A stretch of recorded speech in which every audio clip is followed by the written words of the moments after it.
Praise the Lord. आप सभी को जय मसीह की। खुदावन यसु के पाक जिंदा जलाली और कुदूस नाम में आप सभी को सलाम।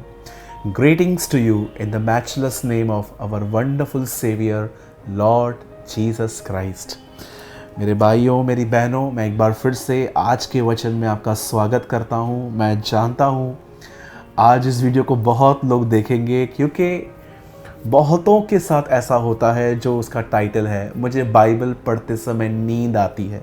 यस, ये मेरी प्रॉब्लम भी थी, लेकिन परमेश्वर के अनुग्रह से मैंने इसे ओवरकम किया और मैं आज आपके साथ शेयर करना चाहता हूँ कि क्यों हमें बाइबल पढ़ते समय नींद आती है, और अगर हमें नींद आ रही है तो हम क्या करें कि ये चली जाए।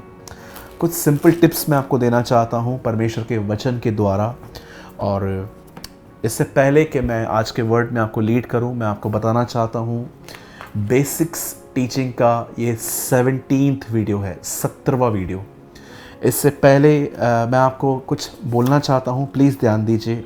इससे पहले मैंने शेयर किया है पवित्र आत्मा का बपतिस्मा क्या है, बीमारों के लिए कैसे प्रार्थना की जाए,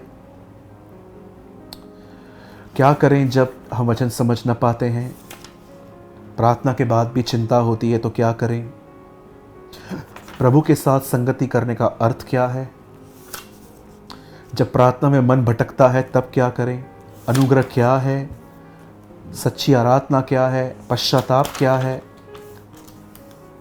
प्रभु भोज कैसे लिया जाता है, सही कलीसिया कौन सी है, विश्वास क्या है, पानी का बपतिस्मा क्या है, उपवास कैसे करते हैं, प्रार्थना कैसे करते हैं और बाइबल कैसे पढ़ते हैं। 16 नाम लिए मैंने आपके साथ। आज मैं 17वां वीडियो आपके साथ शेयर कर रहा हूँ। इससे पहले 16 वीडियो की पूरी सीरीज़ पड़ी हुई है मैंने ये नए लोगों के लिए। इवन मुझे खुशी होती है पुराने लोग भी इसे देख रहे हैं, क्योंकि बहुत लोग मैसेजेस करते हैं बाद में आर्टिकल के लिए।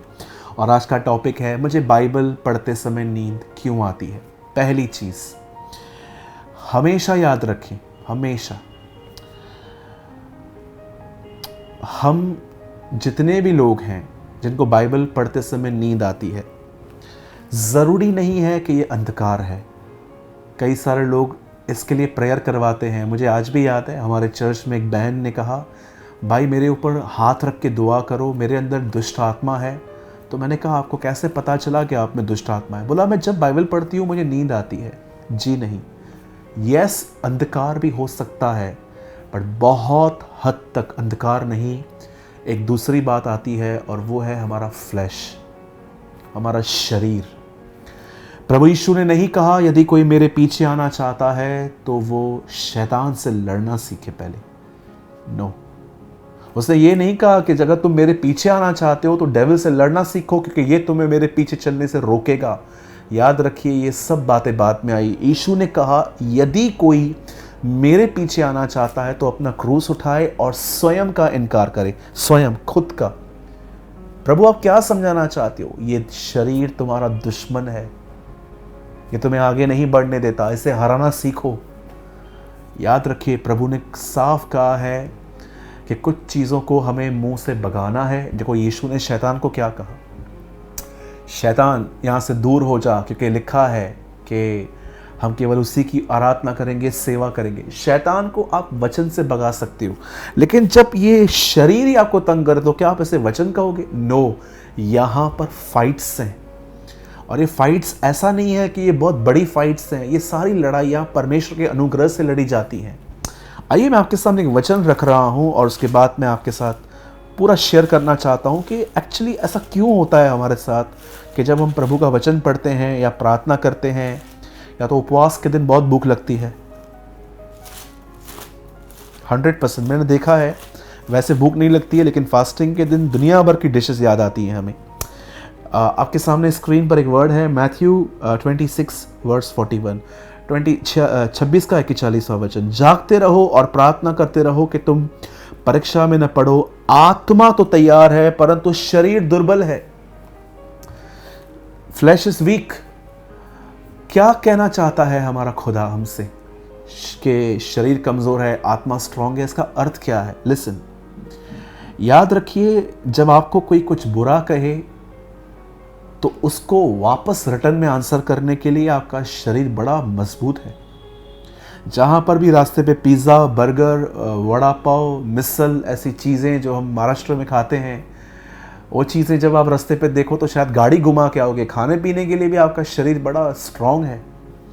घूमने फिरने के लिए, सेल्फीज निकालने के लिए, मॉल्स में घूमने के लिए, शॉपिंग करने के लिए, गप्पे मारने के लिए, झगड़ा करने के लिए, अपने राइट्स को मुझे हासिल करने के लिए, इन सारे कामों के लिए ये फ्लैश बहुत मजबूत है।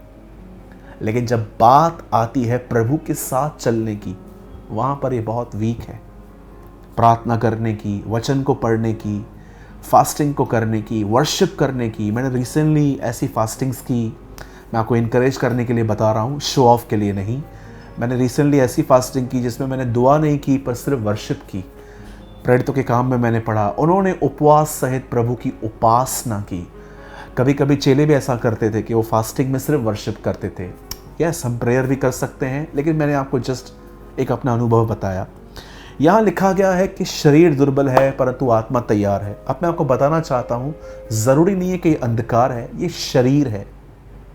आप इसे अगर डिसिप्लिन में नहीं रखोगे तो ये आपको स्लोली ऐसी जगह पे ले आएगा जहाँ पर आपको आत्मिक चीज़ों से, स्पिरिचुअल थिंग्स से बिल्कुल भी आपको मज़ा नहीं आएगा। पहली चीज़ जो मैं आपको बताना चाहता हूँ, अगर आप ये देख रहे हो कि आपको बाइबल पढ़ते समय नींद आ रही है, तो सबसे पहले अपनी पोजीशन देखो कि आप कैसे बाइबल पढ़ रहे हो। कुछ लोग चावल, दाल, रोटी, अचार, मीठा खा के फिर बाइबल लेंगे और लेट कर बाइबल पढ़ेंगे। अब आप मुझे बताइए, ऑलरेडी हमें खाने के बाद नींद आती है तो क्या इस बार नहीं आएगी? कई सारे लोग हैं ना, इतनी कंफर्टेबल प्लेस पे बैठ के बाइबल पढ़ते हैं। मैं उसके खिलाफ नहीं हूँ, लेकिन एटलीस्ट आप ये देखिए कि कहीं ऐसा तो नहीं है कि आप इतने आरामदायक प्लेस पे आराम से पढ़ रहे हो। कुछ एल्डर्स होते हैं, हमारे बूढ़े कुछ लोग होते हैं, और वो बेचारे नहीं उठ पाते, उनकी मजबूरी है। लेकिन कुछ लोग ऐसे होते हैं हट्टे कट्टे, फिर भी खा पी के आराम से वो लोग पढ़ेंगे। मैंने कई लोगों को देखा है, पहले घर आएंगे, वॉशरूम जाएंगे, फ्रेश हो जाएंगे, नहा लेंगे, उसके बाद खाना खा लेंगे दबा के, और उसके बाद लेट कर बाइबल पढ़ेंगे। 10 मिनट के अंदर नींद आ जाती है। याद रखिए, ये मेरा नियम है, मैं आपके ऊपर थोप नहीं रहा हूँ। मैं कभी भी खाना खाने के बाद फिर बाइबल में नहीं पढ़ पाता, मैं उससे पहले कर देता हूँ। आज भी मैं जब मॉर्निंग में उठता हूँ तो मैं पहले प्रेयर करता हूँ, वचन पढ़ लेता हूँ, उसके बाद मैं चाय, कॉफ़ी या मुझे जो थोड़ा सा नाश्ता चाहिए फिर मैं ले लेता हूँ अपने काम को करके, क्योंकि मुझे पता है मेरा स्टमक मुझे फिर डिस्टर्ब करेगा। सबसे पहले मैं आपको एक एडवाइस देना चाहता हूँ, जब बाइबल को पढ़ रहे हैं तो थोड़ा अच्छे से बैठ के पढ़ें, लेट कर मत पढ़ें। हाँ, अगर आपको प्रॉब्लम है तो अलग बात है, लेकिन कोई चेयर ले लीजिए, कोई टेबल ले लीजिए या ज़मीन पे बैठ के पढ़िए, ताकि आपकी बॉडी को इतना ज़्यादा कंफर्ट न मिले कि वो लेज़ी हो जाए। पहली चीज़, आपको अपनी पोजीशन चेक करनी चाहिए। सेकंड थिंग, अगर आपको नींद आ रही है तो मैं आपको बताना चाहता हूँ, ये जस्ट मेरी एडवाइसेस हैं। हो सके तो आप कुछ पी लीजिए, चाय ले लीजिए, कॉफ़ी ले लीजिए, अगर आपको लगता है कि बहुत नींद आ रही है। मैं कई बार देखता हूँ, जब मुझे विदाउट ईटिंग अगर मुझे नींद आती है तो मैं थोड़ी सी चाय ले लेता हूँ, जिससे मेरी नींद चली जाती है। जैसे कि एडवाइस है। तीसरी बात जो मैं कहना चाहता हूँ वो ये है, अगर आप ये देख रहे हो कि ठीक से बैठने के बाद भी और चाय लेने के बाद भी, अगर आपकी फेस को वॉश करने के बाद भी आपकी नींद नहीं जा रही है, तो मैं आपको एक एडवाइस देता हूँ, फास्टिंग कीजिए। हफ्ते में 1 दिन फास्टिंग कीजिए और उस उपवास के अंदर प्रभु को समय दीजिए। याद रखिए, जिस फास्टिंग में परमेश्वर को आप समय नहीं देते, वो फास्टिंग नहीं होती है, वो डाइटिंग होती है। याद रखिए, एक टाइम था जब आप प्रभु में थे, आप बहुत डिसिप्लिन थे, हर चीज़ टाइम पे करते थे, मॉर्निंग में उठ के दुआ करते थे, प्रार्थना करते थे, बाइबल को पढ़ते थे। फिर आपकी ड्यूटीज़ में, आपकी लाइफ में बहुत सारे काम आ गए, फिर आपने डीला छोड़ दिया। अब आपकी हैबिट बन गई है कि आप सबसे लास्ट में खुदा के पास आते हैं। याद रखिए, आपको नींद इसलिए आ रही है क्योंकि आपने अपने फ्लैश की हर डिज़ायर को पूरा किया है। अब वो आप पे रूल कर रहा है। यीशु ने कहा शरीर कमज़ोर है। आखिर अब जब परमेश्वर ने इंसान को बनाया था तो इंसान नंगा था, लेकिन उसका नंगापन जो था वो ढका हुआ सा था।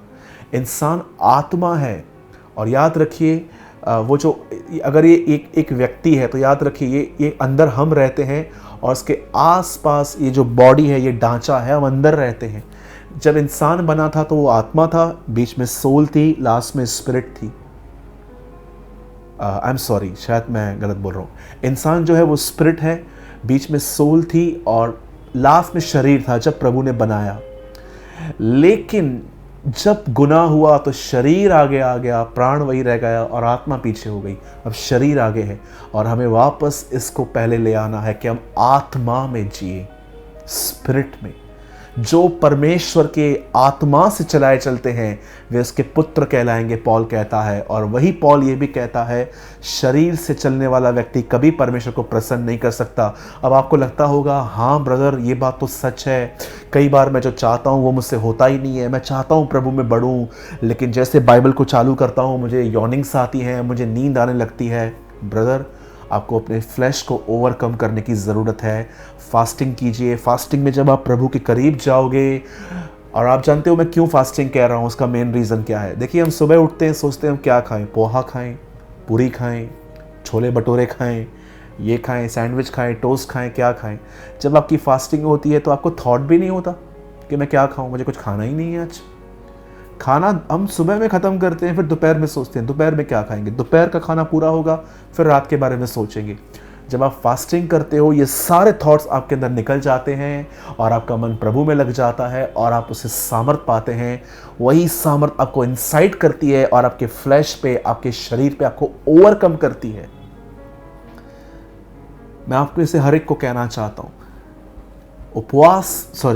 नींद आने के जो मुख्य रीजंस हैं वो है, सबसे पहले एक गलत पोजीशन में बाइबल पढ़ना, सेकंड बहुत खाना खा के बाइबल पढ़ना, या तीसरा रीज़न है कि आपने अपने शरीर को इतना अपनी मर्जी उसको चलाने दी है कि अब वो आपको ये सब करने नहीं देता, और अब आप उसको मारने की ज़रूरत है, जो फास्टिंग और प्रेयर में हो जाता है।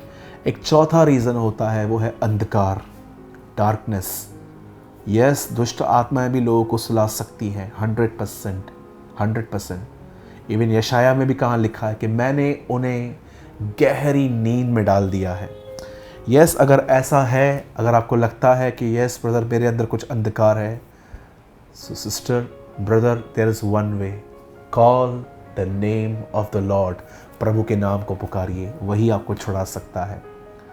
लेकिन मेन चीज़ ये याद रखिए, सही पोजीशन में पढ़िए, और विदाउट ईटिंग पढ़िए, खा के करके आप फिर खा लीजिए, और कभी कभी फास्टिंग कीजिए। इससे आपका छुटकारा हो जाएगा। मैं आपसे विनती करता हूँ। मैं विश्वास करता हूँ आज के छोटे से वचन में आपने कुछ लर्न किया होगा, समझा होगा। और हाँ, मैंने हमेशा की तरह लेज़ीनेस से फाइट करने के लिए एक आर्टिकल बनाया है। आप में से जिस किसी को भी चाहिए, आप हमें इस नंबर पे व्हाट्सएप कर सकते हैं जो आपके स्क्रीन पर है, और हम आपको वो आर्टिकल बेच देंगे।